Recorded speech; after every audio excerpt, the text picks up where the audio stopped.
Hi friends, இன்னைக்கு discretion அப்படின்ற வார்த்தைக்கு தமிழில் என்னன்னு பார்க்கலாம்.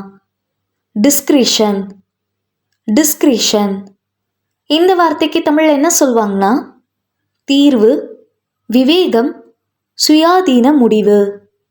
இன்னும் நல்லா புரிஞ்சுக்கிறதுக்காக 2 எக்ஸாம்பிள் சொல்கிறேன். First example, the manager has the discretion to approve or deny the request. மேலாளருக்கு கோரிக்கையை அங்கீகரிக்கவோ மறுக்கவோ தனிப்பட்ட தீர்மானம் உள்ளது. Second example, use your discretion in sharing personal information online. ஆன்லைனில் தனிப்பட்ட தகவல்களை பகிர்ந்து கொள்ளும்போது உங்கள் தனிப்பட்ட முடிவை பயன்படுத்தவும். இன்னொரு வீடியோவில் வேறொரு ஆங்கில வார்த்தைக்கு தமிழ் என்னன்னு